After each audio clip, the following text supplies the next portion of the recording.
नमस्कार। लुकेका अनि लुकाइएका, देखिएका तर नभनिएका घटनाहरूको सङ्गालो मात्र होइन, तथ्य र तथ्याङ्क सहितको कार्यक्रम इनसाइडर।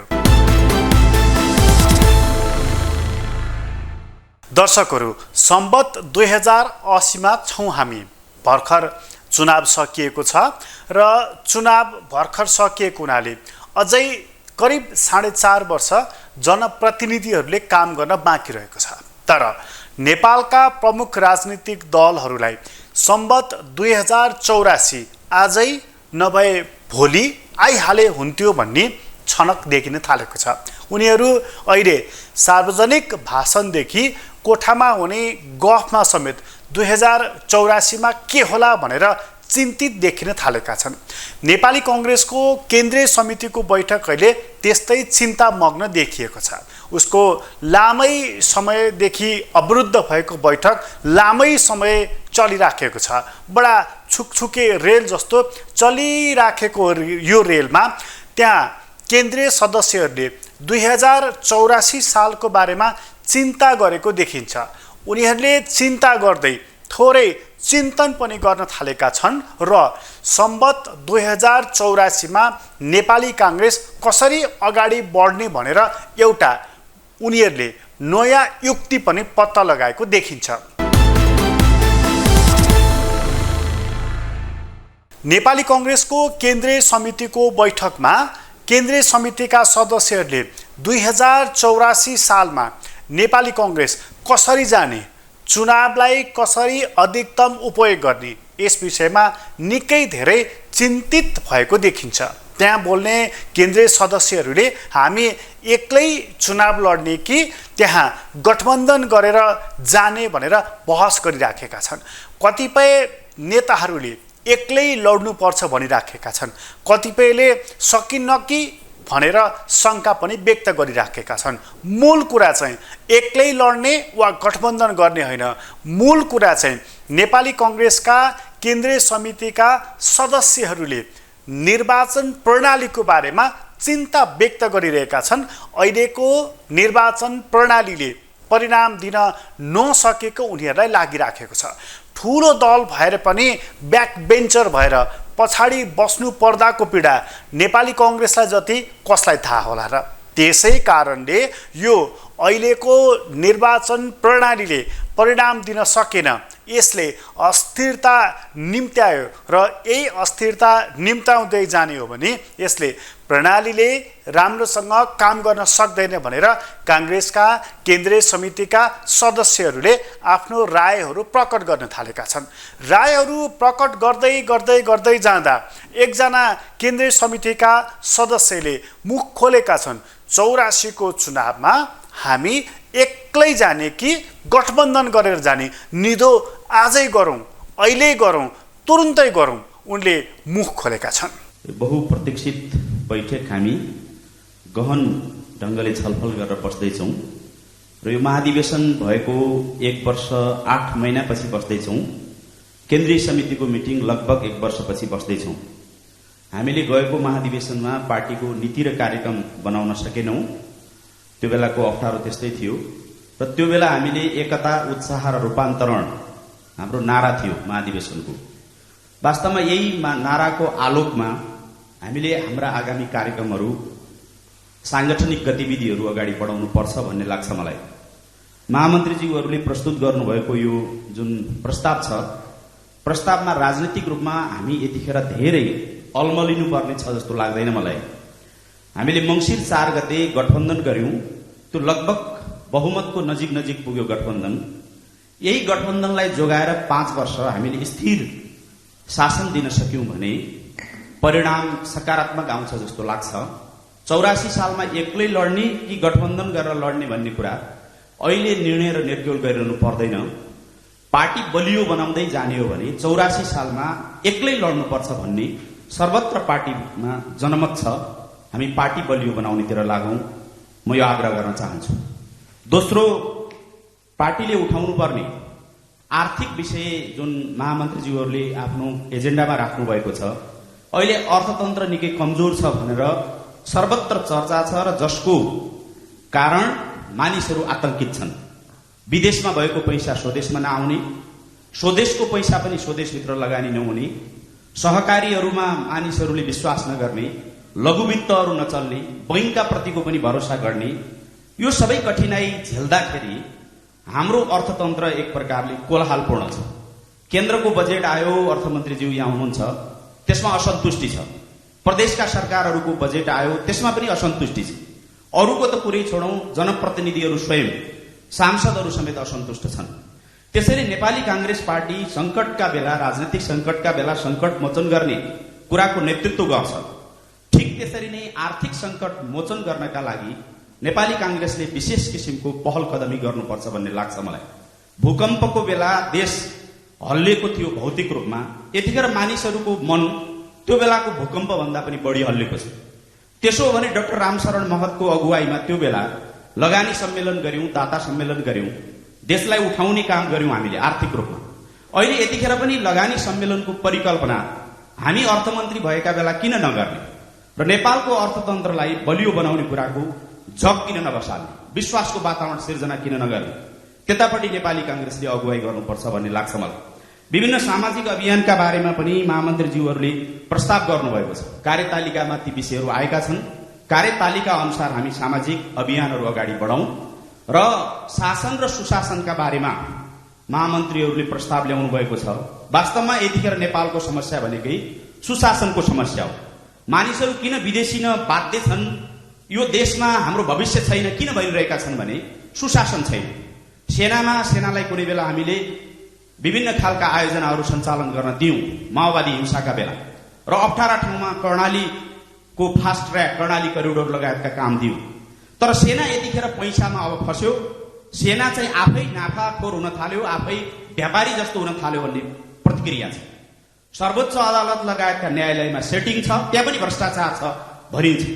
निजामती प्रशासन चोखो छैन, जताततै भ्रष्टाचारका निम्ति मालदार ठाउँहरूमा जाने कुराको प्रतिस्पर्धा हुने गर्छ।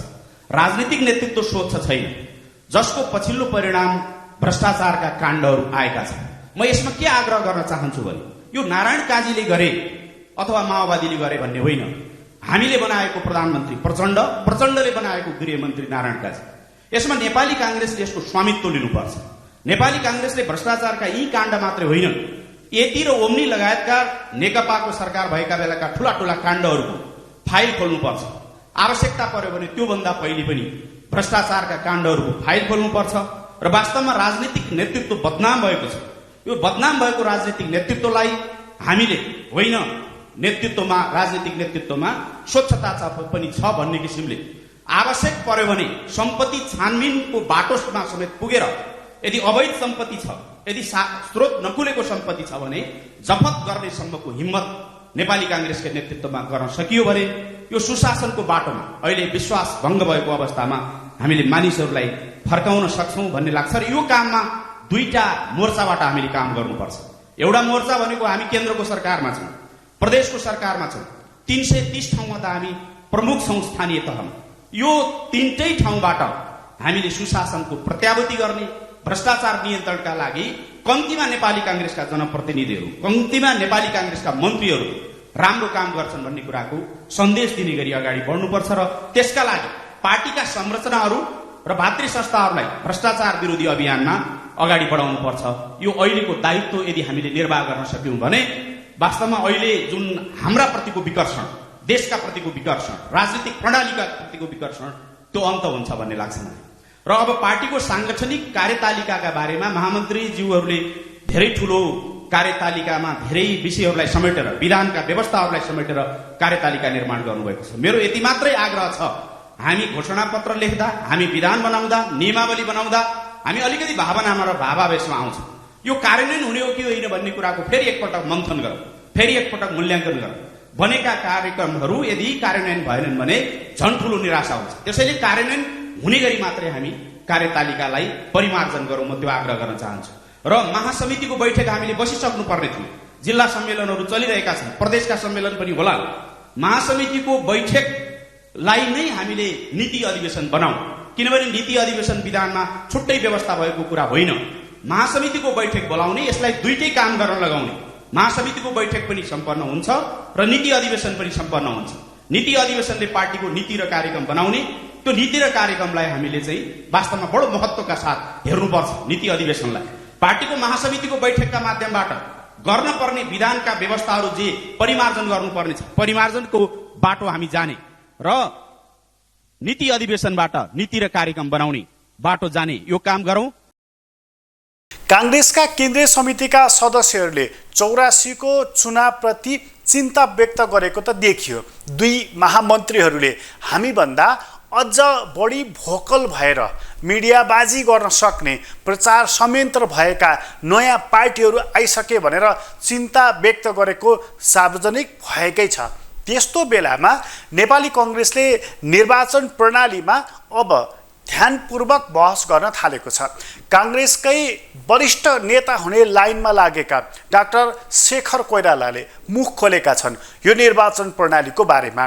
यो निर्वाचन प्रणाली मिश्रित निर्वाचन प्रणाली हो जो हामी सबैलाई थाहा छ। यहाँ प्रत्यक्ष निर्वाचनबाट पनि प्रतिनिधिहरू चयन भएर आएका छन्, समानुपातिक चुनाव प्रणालीबाट पनि चयन भएर आएका छन् र सरकारको सिफारिसमा राष्ट्रपतिबाट नियुक्ति भएर पनि सांसदहरू चुनेर आएका छन्।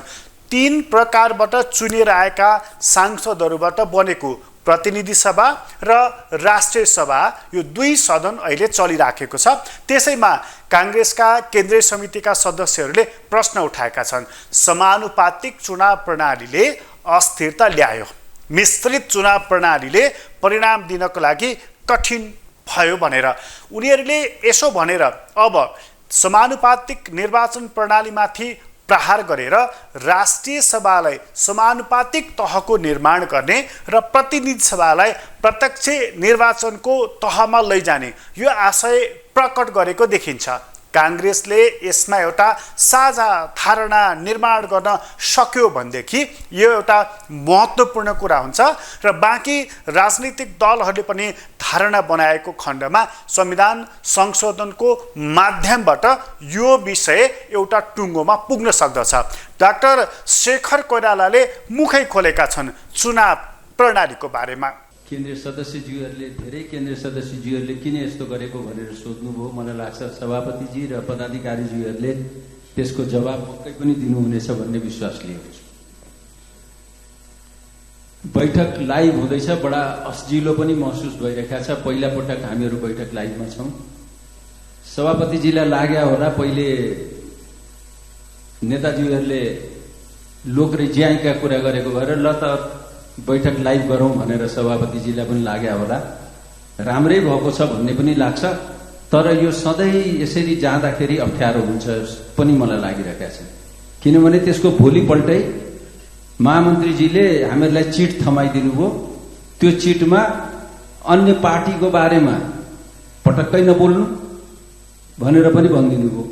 अनि कस्तो केन्द्रीय समितिको बैठक हुने हो त्यो मैले बुझ्न सकेको छैन। महामन्त्रीजीको संगठनिक कार्यतालिकाको बारेमा यसै हेर्दाखेरि सरसर्ती सुन्दाखेरि राम्रै लाग्छ, तर हामीहरूले एउटा कुरा अन्डरस्ट्यान्ड गर्नुपर्ने छ, अब बुझ्नुपर्ने छ के हो यो नेपाली कांग्रेस मास बेस्ड पार्टी हो कि क्याडर बेस्ड पार्टी हो भनेर छलफल गर्नुपर्ने बेला आयो कि भन्ने लाग्छ। किनभनेदेखि कार्यतालिका चाहिँ एकदमै क्याडर बेस्डमा गएको जस्तो मैले आभास पाइरहेको छु।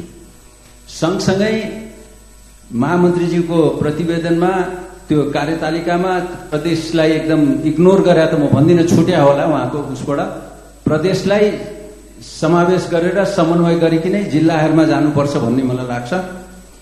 र सँगसँगै केही महत्त्वपूर्ण नेताहरूको स्मृति दिवस जन्म दिवसहरू पनि छुट्या छ, त्यसलाई पनि समावेश गरिनुपर्छ। गठबन्धन बारेमा नेपाली कांग्रेस हामीहरू सधैँ भन्छौँ गठबन्धन ठिक गर्यौँ गलत गर्यौँ के गर्यौँ कसो गर्यौँ भनेर। अब आज यो बैठकबाट हामीहरू प्रण गरौँ हामीहरू एक्लै 2084 मा एक्लै चुनाव लड्छौँ र हामी तीनटै सबै उसमा स्थानीय निकाय स्थानीय सरकार प्रदेश र केन्द्रमा हामी जित्छौँ भन्ने हामी प्रण गरेर अगाडि बढौँ भन्ने मलाई। चुनाव प्रणालीको बारेमा नेपाली कांग्रेसका नेताहरूले मुख खोलेका छन्। त्यसमध्येका अर्का नेता पनि हुन् प्रदीप पौडेल। उनले मुख खोलेर प्रतिनिधि सभाको आकार घटाउनको लागि उनले प्रस्ताव गरेका छन्। राष्ट्रिय सभालाई समानुपातिक समावेशी बनाऊ भनेर उनले प्रस्ताव गरेका छन्। यो प्रस्तावको धेरैले सराहना पनि गरेका छन्। अब राष्ट्रिय सभालाई एउटा त्यस्तो महत्त्वपूर्ण गरिमामय सदन निर्माण गर्ने हो भने प्रतिनिधि सभालाई प्रत्यक्ष निर्वाचितहरूको थलो निर्माण गर्न सकिन्छ, तर त्यसको सङ्ख्या आकार घटाउँ भन्ने उनको प्रस्ताव रहेको छ।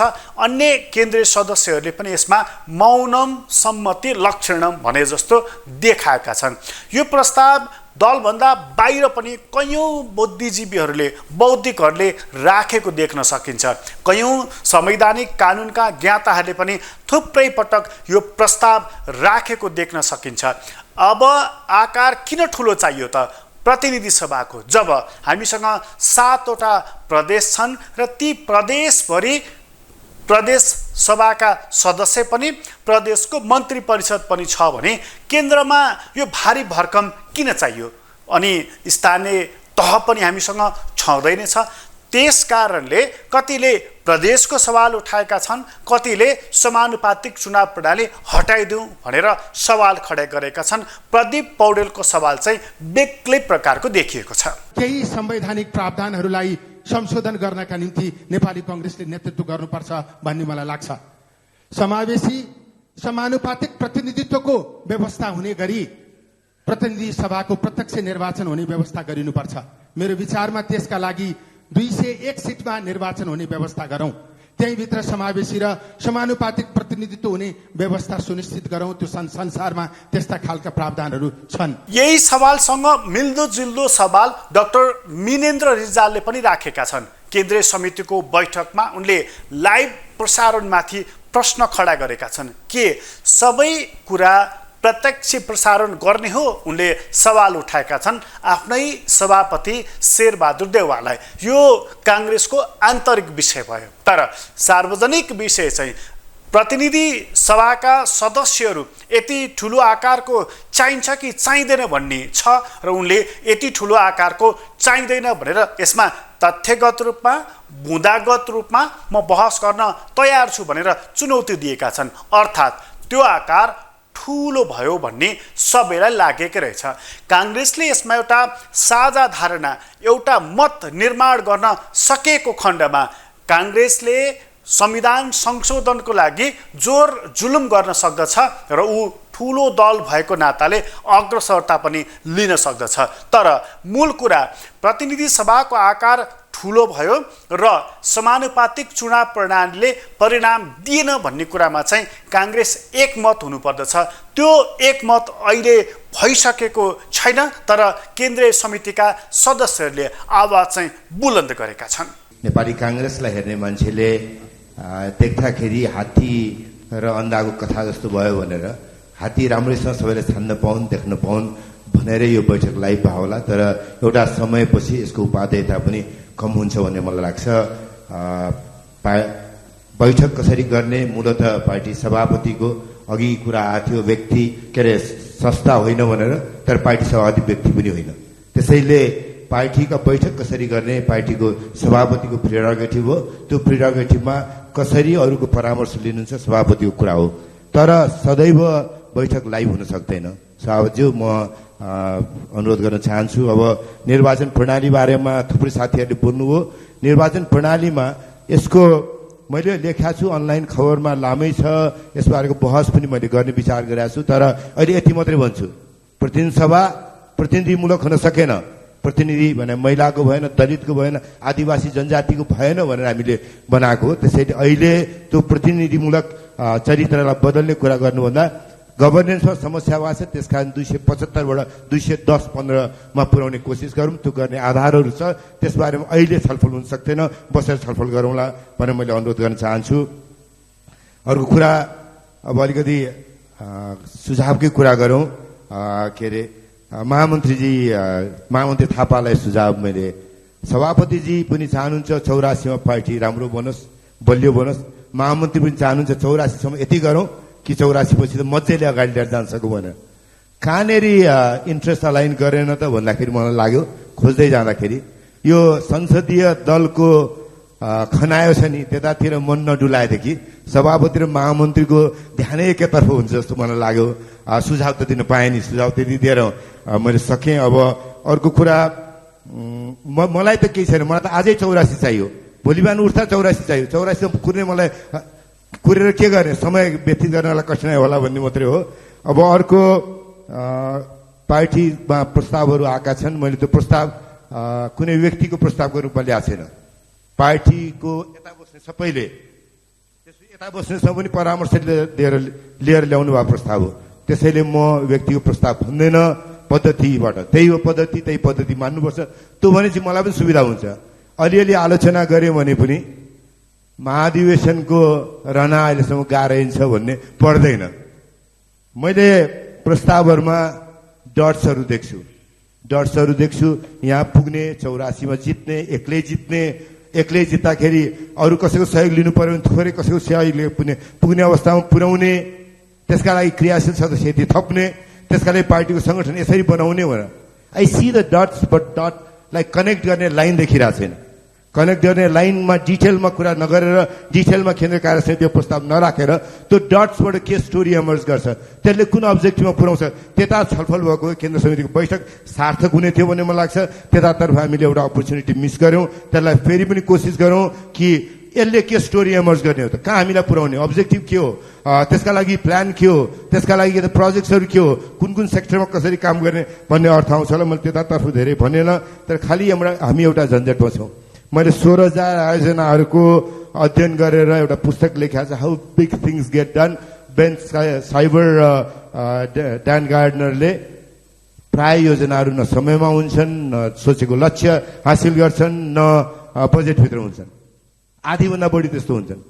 किन भन्दा त्यसको मूल समस्या चाहिँ हामीहरू कहाँ पनि व्याप्त छ। हामी थिङ्क फास्ट, एक्ट स्लो गर्छौँ भने तुरुन्त निर्णय गरिहाल्ने, त्यसलाई कार्यान्वयन गर्ने कुरा चाहिँ लागेको छ, कहिले कार्यान्वयन नहुने। त्यसैले let's change that, let's think slow, समय व्यतीत गरौँ सोच्ने कुरामा, अनि सोचेर बनाइसकेपछि चाहिँ ढ्याक्कै काम गर्न सक्ने गरी। उदाहरणका लागि 2टा हेरे हुन्छ। एम्पायर स्टेट बिल्डिङ 121 तला 108 तलाको बिल्डिङ 100 हप्ता पनि लागेन बन्नलाई। किन लागेन भन्दाखेरि नट बोल्टुदेखि लिएर, मोटारदेखि लिएर, झ्यालदेखि लिएर, एलुमिनियमदेखि लिएर फलाम कति लाग्छ पहिले प्लान कागजमा थियो। त्यस्तै अर्को दुनियाँको प्रसिद्ध बिल्डिङ छ सिडनीको अपरा हाउसमा खालि कागजमा 2 डिमेन्सनमा स्केच गरेर बनाउन थाल्दा वर्षौं लाग्यो, न बजेटमा भयो, न समयमा भयो, न भनेको जस्तो भयो। तर पछि बिल्डिङ त राम्रो भयो। त्यसैले मैले फेरि पनि भन्छु, let's think slow, act fast. ठिक्क उल्टा हामी त्यो गर्छौँ भन्ने मलाई लाग्छ। अब त्यस पछाडि अब अर्को विषयमा यो प्रस्ताव लिएर आउने कुराको एउटा झन्झट के पनि भन्दाखेरि फेडरलिजमतिर हामीले ध्यान दिनौँ। सबै केन्द्रले निर्णय गर्ने, प्रदेशले के निर्णय गर्ने, जिल्लाले के निर्णय गर्ने, अनि अरू पार्टीका समितिहरूले के निर्णय गर्ने, त्यो हामीले ध्यान दिएको। हामी माइक्रो म्यानेज गर्नेतर्फ लाग्दैन थियो होला। त्यसैले कसको मनाउने, कसको नमनाउने भन्दाखेरि मेरो 1 नम्बर कोशी प्रदेशमा कुन नेताको बारेमा कुरा गर्नुपर्छ भन्दाखेरि मलाई लाग्छ नोना कोइरालाको बारेमा कुरा गर्नुपर्छ भन्ने लाग्छ मलाई। नोना कोइराला मात्रै बलबहादुर राईको बारेमा कुरा गर्नुपर्छ भन्ने मलाई लाग्छ। मध्य प्रदेशमा अर्को होला, सुदूरपश्चिम प्रदेशमा अर्को होला। कमसेकम प्रदेशलाई जिम्मा दिनुहोस् न, थिममा काम गर्ने भन्नुहोस्, उहाँहरूलाई जिम्मा दिनुहोस्। त्यसरी भयो भने काम अगाडि बढ्न सक्छ जस्तो लाग्छ। केही साथीहरूले सहमहामन्त्रीजीहरूलाई प्रदेशको जिम्मा दिनुहोस् भन्नुभयो। सहमहामन्त्रीजीहरू त्यो सोचबाट निर्वाचित हुनु भएको छैन। आफ्नो कन्स्टिट्युन्सी रिप्रेजेन्ट गर्नुहुन्छ, पार्टीमा विभिन्न समूहका मानिसहरूको प्रतिनिधित्व बढाउन सक्नु पर्यो भनेर। त्यसैले उहाँहरूलाई थिमेटिक एरिया दिनुहोस्। महिलाको बीचबाट निर्वाचितलाई महिलामा कसरी सङ्गठन बनाउन दिनुहोस्। मधेसबाट निर्वाचितलाई मधेसमा। नेपाली कांग्रेसको केन्द्रीय समितिको बैठकले के परिणाम लिएर आउनेछ? स्वयं कांग्रेस जनले मात्र होइन, कांग्रेसभन्दा बाहिर रहेका पार्टीहरूले पनि ध्यानपूर्वक हेरिराखेका छन्। यसपटक हेर्नको लागि सजिलो किन पनि भएको छ भने कांग्रेसले सबै गतिविधि प्रत्यक्ष प्रसारण गरिदिएको छ। कांग्रेसलाई यस्तो युक्ति कसरी सुझ्यो, उसलाई किन प्रत्यक्ष प्रसारण गर्नुपर्छ भन्ने लाग्यो, यो अलग्गै बहसको विषय बनेको छ। तर बुढो पार्टीमा तन्नेरी जोस चाहिँ देखा परेको छ। यो सबैले देखेको, सबैले अनुभूत गरेको विषय हो। र चुनाव प्रणालीको बारेमा जहाँसम्म सवाल रहेको छ, त्यो नेपाली कांग्रेस मात्र हैन, नेकपा एमालेका कतिपय सांसदहरूले पनि पटक पटक यो विषय अलग अलग उठाइराखेका छन्। संस्थागत ढङ्गले उठेको छैन, यो फरक कुरा हो। कांग्रेसले साझा धारणा ल्याउला कि नल्याउला यो हेर्न बाँकी छ। कतिपयले अहिले नै कांग्रेस उत्ताउलो भएर यो प्रस्ताव या साझा धारणा लिएर आउँदैन भनेर शंका व्यक्त गरिरहेका छन्। तर कांग्रेस पार्टीकै जाजोल्यमान युवा नेताहरूले बोलिसकेपछि विषय टुङ्गोमा पुग्छ कि यो आशा र अपेक्षा पनि गरिराखेका छन्। महत्त्वपूर्ण कुरा चाहिँ केवल कुन नेताले के बोल्यो, कुन सांसदले के बोल्यो भन्ने होइन। महत्त्वपूर्ण कुरा चाहिँ प्रतिनिधि सभाकै सभामुखले यसमा सवाल खडा गरिदिएका छन् कि अहिलेको चुनाव प्रणाली, अहिलेको गठबन्धन, यी सबै कुराले एउटा सवाल खडा गरिदिएको छ। अहिले जस्तै अस्थिर र अहिले जस्तै मिश्रित खालको स्थिति रहने हो भने यसले राज्य प्रणाली माथि नै प्रश्न उठाइदिन्छ भनेर सभामुख देवराज घिमिरेले शंका गरेका छन्। कतै गणतन्त्रमाथि नै प्रश्न उठ्ने होइन, कतै यो व्यवस्थामाथि नै प्रश्न उठ्ने त होइन, कतै यो अस्थिरताले दक्षिणपन्थीहरूलाई मलजल त पुग्ने होइन, उनले शंका व्यक्त गरेका छन्। हामीले संसदलाई ठिक ढङ्गमा सञ्चालन गर्ने, उपयुक्त खालका विधेयकहरूलाई ऐनमा परिणत गर्ने अथवा कानुन बनाउने, बनाएका कानुनहरू सरकार मार्फत कार्यान्वयन गर्ने। सरकारले ठिक ढङ्गमा कानुनहरू निर्माण गरेको थियो तर कार्यान्वयन गर्न सकेन भने त्यसलाई नियन्त्रण गर्ने, त्यसलाई निर्देशन गर्ने र त्यसलाई त्यो कानुनलाई जनताको हितमा, राष्ट्रको हितमा हाम्रा उद्देश्य अनुरूप खास गरिकन समाजवादी समाज निर्माण गर्ने, जनताको जीवन सुखी बनाउने, राष्ट्रलाई स्वतन्त्र, स्वाधीन र शक्तिशाली बनाउने, यो काममा कसरी प्रयोग गर्ने, यो दायित्व निर्वाह गर्ने सन्दर्भमा हाम्रा बहसहरू, छलफलहरू केन्द्रित हुनेछन्।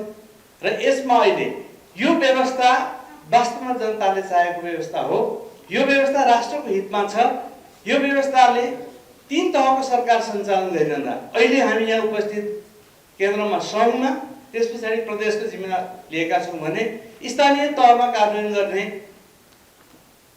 शक्ति ठुलो तल जनताको बिचमा काम गरिरहेको छ। राजनीतिक दलहरूले 72 सालमा जुन संविधान जारी गरेका थिए, आफैले हस्ताक्षर गरेको संविधानका केही धाराहरूप्रति, केही प्रावधानहरूप्रति शंका व्यक्त गर्न थालेका छन्। असाध्यै चित्त नबुझेको उनीहरूलाई समानुपातिक चुनाव प्रणाली छ। त्यसभन्दा पनि चित्त नबुझेको प्रदेशको व्यवस्थापनको बारेमा छ। अहिले खर्च कटौतीको कुरा छ, अहिले सङ्कट उन्मुख राज्य छ, अहिले आर्थिक स्रोतहरू सुक्दै गएका छन्। यस कारणले मितव्ययी हुनुपर्ने अवस्था छ। त्यसै कारणले यो प्रदेश किन चाहियो प्रश्न गरिराखेका छन्। त्यसै कारणले समानुपातिक प्रणाली र यति ठुलो भारी भरकमको संसद किन चाहियो यो प्रश्न गरिराखेका छन्।